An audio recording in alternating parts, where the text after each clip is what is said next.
India Legal presents Courts Roundup.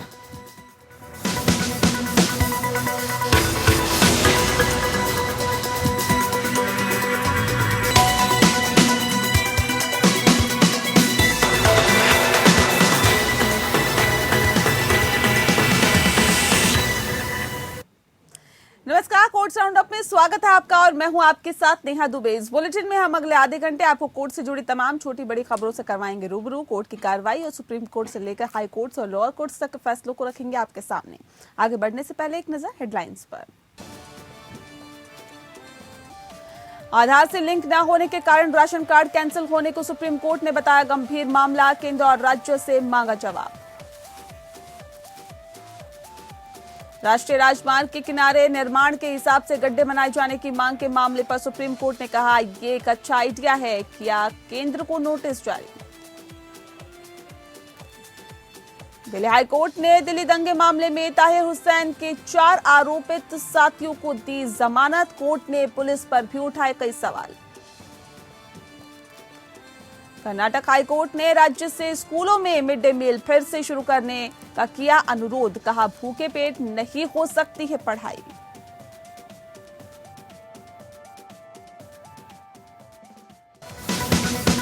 India Legal presents Courts Roundup.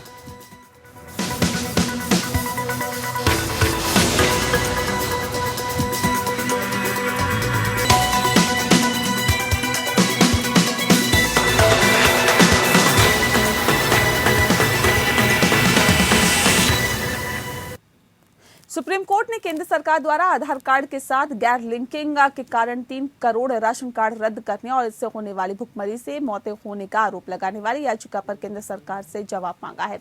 आपको बता दें कि सुप्रीम कोर्ट में मामले को गंभीर भी बताया गया है और जिसके बाद कोर्ट ने इस पूरे मामले को गंभीर मानते हुए मामले की सुनवाई करने के लिए तैयार हो गया है। मामले में सुप्रीम कोर्ट ने इस मामले पर केंद्र सरकार को नोटिस जारी कर 4 हफ्ते में जवाब दाखिल करने को कहा है। सीजेआई एस.ए. बोबडे, न्यायमूर्ति ए.सी. बोपन्ना और न्यायमूर्ति वी राम सुब्रमण्यम की पीठ ने कहा कि इसे विरोधात्मक मामले के तौर पर नहीं देखा जाना चाहिए क्योंकि ये बहुत ही गंभीर मामला है।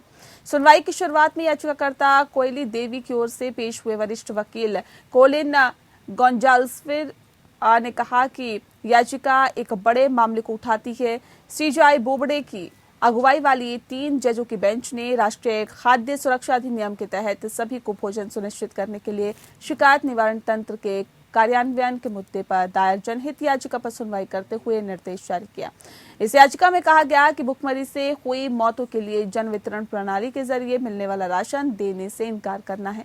इसके अलावा याचिका में यह भी कहा गया है कि इसके चलते आदिवासियों को राशन कार्ड नहीं अलॉट हो रही हैं और उन्हें भारी परेशानियों का सामना करना पड़ रहा है। पीआईएल को देश भर में भुखमरी से मौत के मामलों को उजागर करने के लिए दायर किया गया है और याचिका में आरोप लगाया गया है कि आधार कार्ड की अनुपस्थिति के कारण सरकारी सामाजिक कल्याण योजना के तहत राशन से वंचित होने के बाद ही लोगों की भुखमरी से मौत हुई है।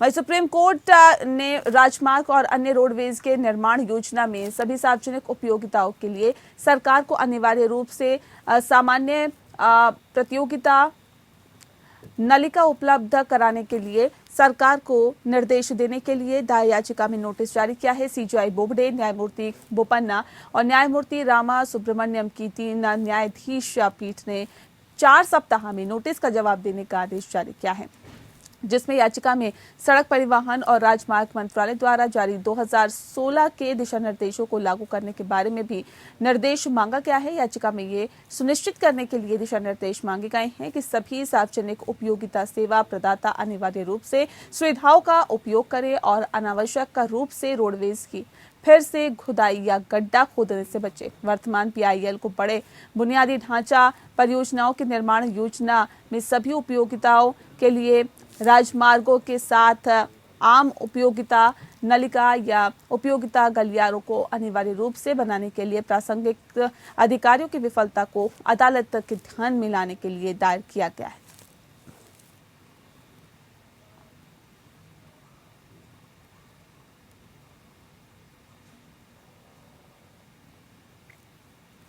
मणिपुर में वर्ष 2000 से लेकर 2012 के बीच हुए कथित 1528 एक्स्ट्रा जुडिशियल किलिंग मामले की सुनवाई के दौरान सॉलिसिटर जनरल तुषार मेहता ने कहा कि मामले में एमिकस कोर्ट को असिस्ट कर सकता है, लेकिन तुषार मेहता ने ये भी कहा कि एमिकस सीबीआई या न्यायालय को निर्देश नहीं दे सकता है। तुषार मेहता ने ये कहा कि एमिकस से यह आदेश नहीं दे सकता कि जांच को सीबीआई या किसी और एजेंसी को ट्रांसफर कर दिया जाए।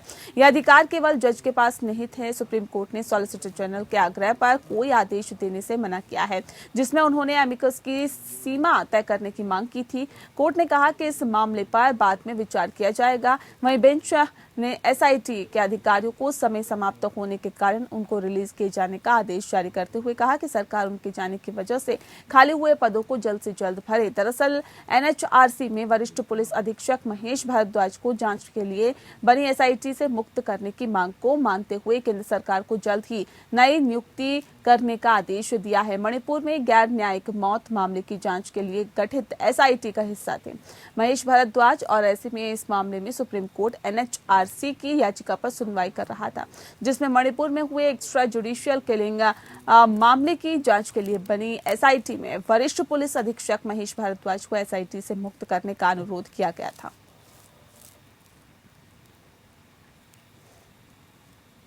सुप्रीम कोर्ट ने राजस्थान हाईकोर्ट की एडीजे भर्ती में न्यूनतम आयु सीमा निर्धारित करने के मामले में मौखिक टिप्पणी करते हुए इसे असंवैधानिक करार दिया है। जस्टिस मोहन एम शांतन गौदर और जस्टिस विनीत सरन की बेंच ने अधिवक्ता वर्षा बिस्सा की याचिका पर सुनवाई करते हुए ये टिप्पणी की है। सुप्रीम कोर्ट ने मामले में राजस्थान हाईकोर्ट से जवाब मांगते हुए याचिकाकर्ता अधिवक्ता वर्षा बिस्सा को एडीजे भर्ती 2021 में शामिल करने के आदेश दिए हैं। याचिकाकर्ता की ओर से पैरवी करने वाले वरिष्ठ अधिवक्ता आरएन माथुर ने बताया है कि संविधान के अनुच्छेद 232 के तहत डीजे कैडर में सीधी भर्ती के लिए अधिवक्ता को 7 साल का वकालत का अनुभव होना आवश्यक है। उन्होंने कहा कि यहाँ 35 वर्ष न्यूनतम आयु सीमा का कोई जिक्र नहीं है, लेकिन राजस्थान में भर्ती में न्यूनतम आयु सीमा की बाध्यता है, जबकि दिल्ली सहित कई राज्यों में इस तरह की बाध्यता नहीं है। याचिकाकर्ता 35 वर्ष से कम होने पर भर्ती में शामिल नहीं हो पा रही थी। हमने सुप्रीम कोर्ट से पहले राजस्थान हाईकोर्ट में भी इस मामले को चुनौती दी थी, लेकिन वहां से भी याचिकाकर्ता को भर्ती में शामिल करने के निर्देश नहीं दिए गए। प्रदेश में इस समय एडीजे के 85 पदों के लिए भर्ती निकली हुई है। इस भर्ती में वकील कोटे से करीब 5000 वकील शामिल होते हैं, लेकिन न्यूनतम आयु सीमा घटने में इसमें करीब 4000 वकीलों का इजाफा हो सकता है, लेकिन इससे फिलहाल उन्हें कोर्ट का रास्ता ही चुनना पड़ेगा।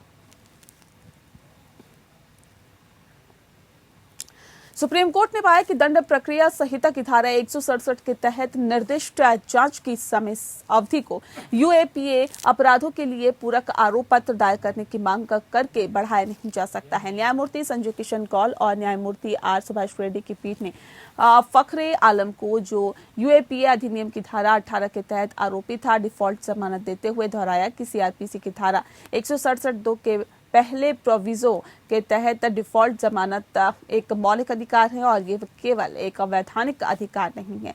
अदालत ने कहा कि इस मामले में 180 दिनों की अवधि के भीतर भी यूएपीए अधिनियम के तहत आरोप पत्र या पूरक आरोप पत्र दायर नहीं किया गया था और 211 दिनों के अंतराल के बाद ये चार्जशीट दायर की गई थी। अदालत ने कहा कि चूंकि यूएपीए अधिनियम के परिणाम सजा में कठोर है और संदर्भ में डिफॉल्ट जमानत को केवल एक वैधानिक अधिकार नहीं माना जाता, बल्कि ये भारत के संविधान के अनुच्छेद 21 के तहत कानून द्वारा स्थापित प्रक्रिया का हिस्सा है।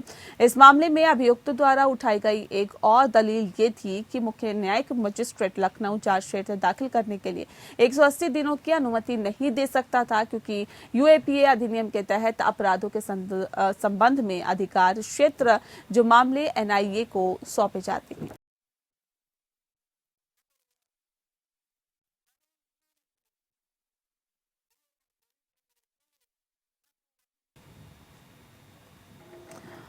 और चलिए सीधे हमारे साथ इस वक्त जुड़ गए हैं अधिवक्ता हैं शिवम शर्मा। शिवम, आपसे जानना चाहेंगे कि डिफॉल्ट जमानत पर सुप्रीम कोर्ट को टिप्पणी क्यों करनी पड़ी?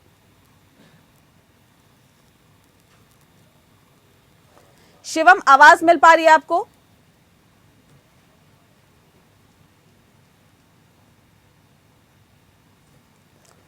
लगता है आवाज नहीं मिल पा रही है। एक बार फिर से हम संपर्क साधने की कोशिश करेंगे, लेकिन ये पूरी खबर एक बार फिर से आपको तफसील से बता देती हैं। जिस तरह से पूरा मामला सामने आया है, सुप्रीम कोर्ट ने पाया कि दंड प्रक्रिया संहिता की धारा 167 के तहत निर्दिष्ट जांच की समय अवधि को यूएपीए अपराधों के लिए पूरक आरोप पत्र दायर करने की मांग करके बढ़ाया नहीं जा सकता है। न्यायमूर्ति संजय किशन कौल और न्यायमूर्ति आर सुभाष रेड्डी की पीठ ने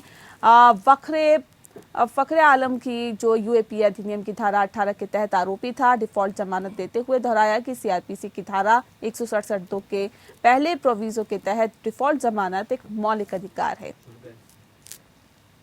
और एक बार फिर से रुक करते हैं अपने अधिवक्ता हमारे साथ जुड़ गए हैं शिवम शर्मा। शिवम, आपसे जानना चाहेंगे कि डिफॉल्ट जमानत पर सुप्रीम कोर्ट को टिप्पणी आखिर क्यों करनी पड़ी? जी, मैं इस मामले में बताना चाहता हूँ कि इस मामले में कोर्ट ने कहा है कि 180 दिन की अवधि के भीतर भी यूएपीए अधिनियम के तहत आरोप पत्र और पूरक आरोप पत्र दायर नहीं किया गया था और 211 दिनों के अंतराल के बाद ये चार्जशीट दायर की गई। देखिए, कोर्ट ने यह भी कहा है कि हम ये नहीं समझते कि राज्य इस तथ्य का लाभ उठा सकते हैं कि एक मामले में एक चार्जशीट की गई है और पूरक चार्जशीट का उपयोग इस तरह से समय अवधि बढ़ाने के लिए किया गया जाए कि यूएपीए अधिनियम के तहत अपराधों के लिए पूरक चार्जशीट दायर करने की मांग की जाए। भले ही ये सीआरपीसी धारा 167 के तहत निर्देशित अवधि से भरे हो, जिसके तहत डिफॉल्ट जवाब स्वीकार है। वहीं देखिए, बताया जाता हूँ कि वहीं कोर्ट ने आगे ये भी कहा कि हम इस बात से नजर नहीं हटा सकते हैं कि विधान मंडल द्वारा परिकल्पना की गई थी कि जांच 24 घंटे में पूरी हो जानी चाहिए, लेकिन व्यवहारिक रूप से यह कभी संभव नहीं हो पाया। यह इन परिस्थितियों में सीआरपीसी की धारा 167 में समय अवधि प्रदान की गई है। चलिए, बहुत शुक्रिया आपका शिवम, सीधे हमारे साथ फोन लाइन पर जुड़ने के लिए। सुप्रीम कोर्ट ने सीआरपीसी 482 के तहत स्टे देने के चलन पर चिंता जाहिर की है। कोर्ट ने टिप्पणी देते हुए कहा है कि हम न्यायालयों की शक्ति को छीनना नहीं चाहते हैं, लेकिन स्वतंत्रता बहुत कीमती है, लेकिन हमें उच्च न्यायालयों को जिम्मेदारी की भावना देनी चाहिए।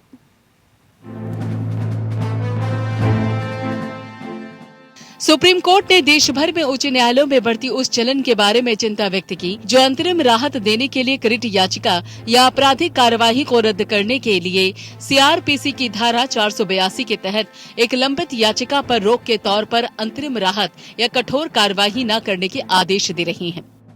Justice DY Chandrachud, justice MR Shah और जस्टिस संजीव खन्ना की पीठ एक एसएलपी पर विचार कर रही थी जो एक रिट याचिका पर बॉम्बे हाईकोर्ट के सितंबर 2020 के आदेश से उत्पन्न हुई थी। अतिरिक्त दस्तावेजों के साथ एक जवाबी हलफनामा दाखिल करने के लिए समय देते समय उच्च न्यायालय ने अंतरिम निर्देश दिया था कि एफआईआर के संबंध में वर्तमान उत्तरदाताओं के खिलाफ कोई कठोर उपाय नहीं अपनाया जाएगा। पिछले साल 12 अक्टूबर को जस्टिस चंद्रचूड़ की अध्यक्षता वाली पीठ ने एसएलपी पर नोटिस जारी किया था और उच्च न्यायालय के पूर्वोत्तर निर्देश पर एक अंतरिम रोक लगा दी थी। पीठ ने दर्ज किया था कि अतिरिक्त सत्र न्यायाधीश सिटी सेशन कोर्ट मुंबई द्वारा 15 अक्टूबर 2019 को सीआरपीसी की धारा 438 के तहत 3 आदेश पारित किए गए थे, जिसमें उत्तरदाताओं को गिरफ्तारी से अंतरिम सुरक्षा प्रदान की गई थी। ये आग्रह किया गया था कि उच्च न्यायालय ने एक आदेश पारित किया है जिसमें कहा गया है कि बिना किसी कारण के कोई भी कठोर उपाय नहीं अपनाया जाएगा। जस्टिस चंद्रचूड़ ने कहा कि धारा 482 में आपराधिक कार्यवाही को रद्द करने की याचिका में 482 के मापदंडों को लागू किए बिना अपने विवेक का इस्तेमाल न करके गिरफ्तारी पर रोक दी जा रही है। ये जमानत के लिए एक और आधार बन गया। स्वतंत्रता बहुत कीमती है, हम न्यायालयों की शक्ति को छीनना नहीं चाहते। असाधारण परिस्थितियां उत्पन्न हो सकती हैं, लेकिन हमें उच्च न्यायालयों को जिम्मेदारी की भावना देनी चाहिए। पीठ ने इस मामले में सिद्धांत तय करने पर विचार किया। जस्टिस चंद्रचूड़ की अध्यक्षता वाली एक अन्य पीठ ने पिछले साल नवंबर में इस मुद्दे की जांच करने पर सहमति व्यक्त की थी कि क्या उच्च न्यायालय एफआईआर को रद्द करने की याचिका पर विचार करते हुए आपराधिक प्रक्रिया संहिता की धारा 173(2) के तहत आरोप पत्र प्रस्तुत करने तक अभियुक्तों को गिरफ्तारी से बचाने का आदेश पारित कर सकते हैं। पिछले हफ्ते जस्टिस चंद्रचूड़ और जस्टिस शाह की पीठ ने कहा था कि आपराधिक प्रक्रिया संहिता की धारा 482 के तहत दायर एक याचिका को खारिज करते हुए जिसमें एफआईआर को रद्द करने की मांग की गई है, उच्च न्यायालय द्वारा गिरफ्तारी से संरक्षण का एक सामान्य आदेश पारित नहीं किया जा सकता। Bureau report, APN. वहीं सुप्रीम कोर्ट ने अपने फैसलों और कार्रवाई की प्रमाणिक प्रतियां लोगों को घर पर ही और बगैर संपर्क के उपलब्ध कराने के लिए अपनी वेबसाइट पर वेब आधारित ई कॉपिंग सॉफ्टवेयर उपलब्ध कराया है। शीर्ष न्यायालय ने एक प्रेस नोट जारी कर कहा है कि अब हितधारकों के लिए ये जरूरी नहीं होगा कि वे रजिस्ट्री के काउंटर पर चल कर आए और इस तरह की प्रतियां पाने के लिए आवेदन करें। आधिकारिक तौर पर यह कहा गया है कि सुप्रीम कोर्ट ऑफ इंडिया की वेबसाइट पर ई कॉपिंग सॉफ्टवेयर उपलब्ध कराया गया है, जो कि हितधारकों को इस तरह की प्रतियां सुप्रीम कोर्ट नियम 2013 के तहत प्राप्त करने के लिए प्रोत्साहित करेगा। इस नई व्यवस्था के आने के बाद ही मौजूदा नियमों में बदलाव नहीं होने जा रहा है और ऐसे में बल्कि प्रमाणित प्रतियां पाने के लिए आवेदन करने का एक अतिरिक्त ऑनलाइन तंत्र होगा। साथ ही ये भी बताया गया है कि यूजर को एसएमएस और ईमेल के जरिए उसके अनुरोध की स्थिति और प्रगति से अवगत भी कराया जाएगा। वेबसाइट पर एक यूजर आईडी और यूजर गाइड भी उपलब्ध होगी। सुप्रीम कोर्ट की वेबसाइट पर ई कॉपिंग टैब पर क्लिक करते ही आपके सामने एक नया पेज खुलेगा। यहाँ आपसे पूछा जाएगा कि आप संबंधित मामले में वकील हैं, पक्षकार हैं, अपियरिंग काउंसिल हैं या फिर AOR से अधिकृत हैं।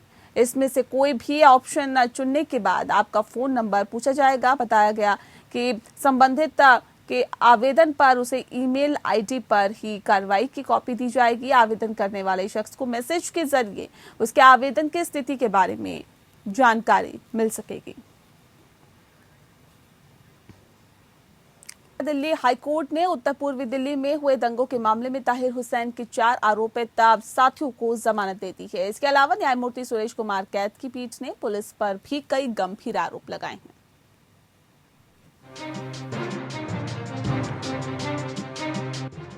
दिल्ली हाईकोर्ट ने नागरिकता संशोधन कानून के खिलाफ प्रदर्शन के दौरान उत्तर पूर्वी दिल्ली में हुए दंगों के मामले में 4 आरोपितों को जमानत देते हुए दिल्ली पुलिस पर कई सवाल उठाए हैं। इस मामले की सुनवाई करते हुए न्यायमूर्ति सुरेश कुमार कैत की पीठ ने कहा कि दिल्ली हिंसा 24 फरवरी 2020 को हुई, लेकिन इसकी रिपोर्ट 27 फरवरी को दर्ज की गई।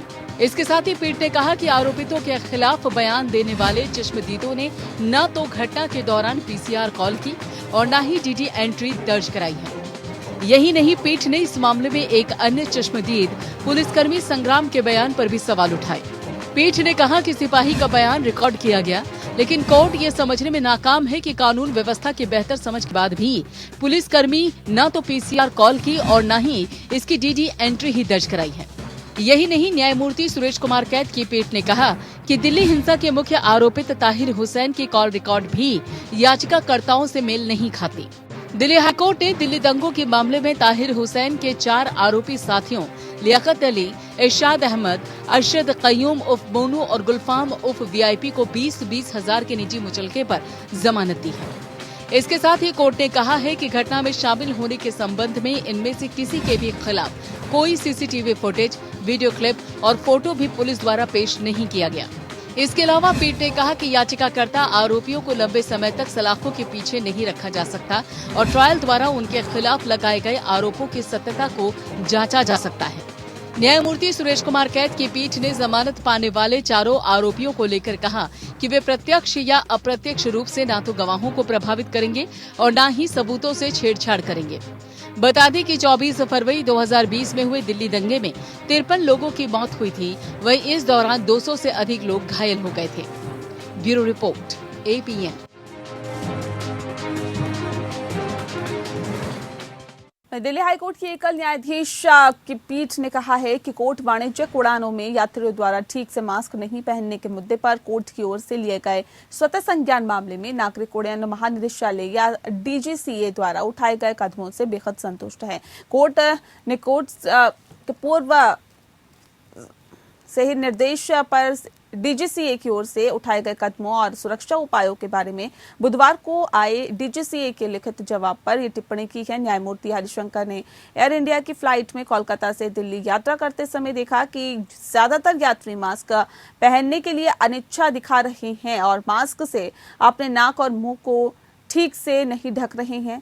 ये देखते हुए कि इससे साथियों और यात्रियों को भी कोविड-19 वायरस के खतरे का सामना करना पड़ सकता है, इसलिए कोर्ट ने पिछली सुनवाई में देश में नागरिक उड्डयन प्राधिकरण और वाणिज्यिक एयरलाइनों को दिशा निर्देश का पालन करने का निर्देश जारी किया और ऐसे में उड़ान के दौरान कोविड-19 प्रोटोकॉल का अनुपालन सुनिश्चित करने के लिए कहा है।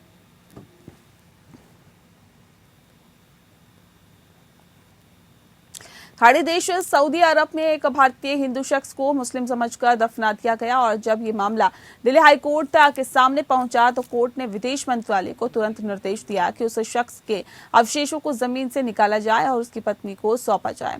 दिल्ली हाईकोर्ट की न्यायमूर्ति प्रतिभा सिंह की एकल पीठ ने उस कार्रवाई को दुर्भाग्यपूर्ण घटना करार दिया जिसमें सऊदी अरब में बसे एक भारतीय व्यक्ति को मुस्लिम रीति रिवाज के तहत ही दफना दिया गया। इसके साथ ही अदालत ने विदेश मंत्रालय के उप सचिव को निर्देश दिया कि वह एक ऐसे मामले में ऑनलाइन पेश हो। ये गलती सऊदी अरब के जहाद में स्थित भारतीय वाणिज्यिक दूतावास के अधिकारी से ट्रांसलेशन में हुई गलती के बाद हुई है। ये गलती उस शख्स के धर्म को लिखे जाने में हुई है जिस संजीव कुमार नाम की शख्स की मौत 24 जनवरी को हार्ट अटैक की वजह से हुई थी।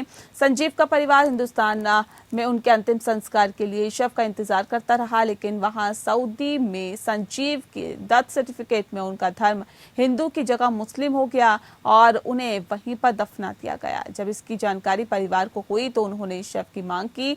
दिल्ली हाईकोर्ट का दरवाजा खटखटाया। संजीव की पत्नी अंजू ने शव को पाने के लिए दिल्ली हाईकोर्ट से गुहार लगाई थी।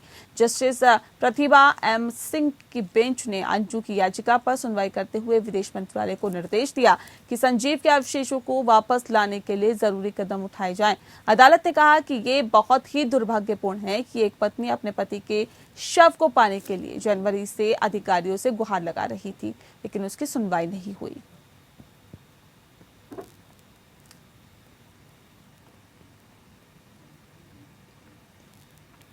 पंजाब हरियाणा हाईकोर्ट ने पंजाब के मुख्यमंत्री कैप्टन अमरिंदर सिंह के प्रधान सलाहकार के रूप में प्रशांत किशोर की नियुक्ति को चुनौती देने वाली याचिका को खारिज कर दिया। न्यायमूर्ति जसवंत सिंह और न्यायमूर्ति संत प्रकाश की खंडपीठ ने फैसला सुनाया कि मुख्यमंत्री को अपना सलाहकार चुनने का पूरा अधिकार है। पंजाब के मुख्यमंत्री कैप्टन अमरिंदर सिंह के प्रधान सलाहकार के रूप में प्रशांत किशोर की नियुक्ति के आदेश को दो याचिकाकर्ता लाभ सिंह और सतेंद्र सिंह की शिकायत के आधार पर रद्द करने की मांग वाली याचिका दायर की। याचिकाकर्ता लाभ सिंह खन्ना के मुक्केबाजी कोच हैं और ऐसे में उन्होंने राष्ट्रीय स्तर पर मुक्केबाजी में विभिन्न पदक जीते हैं। दूसरे याचिकाकर्ता सतेंद्र सिंह चंडीगढ़ के एक प्रैक्टिस एडवोकेट हैं जो चंडीगढ़ के नगर निगम के पार्षद हैं। याचिकाकर्ताओं के वकील ने तर्क दिया कि किसी भी तरह का विज्ञापन को जारी किए बिना या मानदंड तय करने के बावजूद कोई साक्षात्कार आयोजित किए बिना प्रधान सलाहकार के पद को भर दिया गया। बेंच ने शुरू में इस बात पर प्रकाश डाला कि मुख्यमंत्री एक निर्वाचित प्रतिनिधि होने के नाते राज्य के निर्वासियों के प्रति सुशासन का निर्वहन करना उनका संवैधानिक कर्तव्य है और इस प्रकार वह अपने सलाहकारों को चुनने के लिए स्वतंत्र है। कोर्ट ने वर्तमान याचिका को स्थगित करने के उद्देश्य से कहा कि याचिकाकर्ता किसी भी संवैधानिक या वैधानिक प्रावधानों के उल्लंघन को इंगित नहीं कर सके और जो प्रशांत किशोर जो प्रधान सलाहकार के पद पर नियुक्त होने से रोक सके। कोर्ट ने अंत में याचिका में कहते हुए खारिज कर दिया कि वर्तमान मामले में किसी भी वैधानिक प्रावधान का उल्लंघन नहीं किया गया है।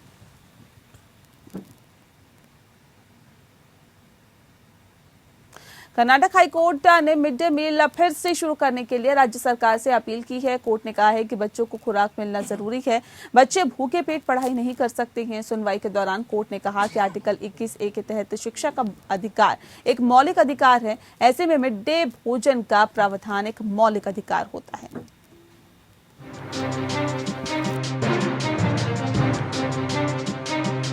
कर्नाटक हाईकोर्ट ने राज्य सरकार को 30 मार्च तक जवाब देने का निर्देश दिया है कि क्या आंगनवाड़ियों में बच्चों के साथ साथ उन अन्य श्रेणियों के लोगों को भी पका भोजन दिया जा रहा है जो आंगनवाड़ियों से पोषण प्राप्त करने के हकदार हैं।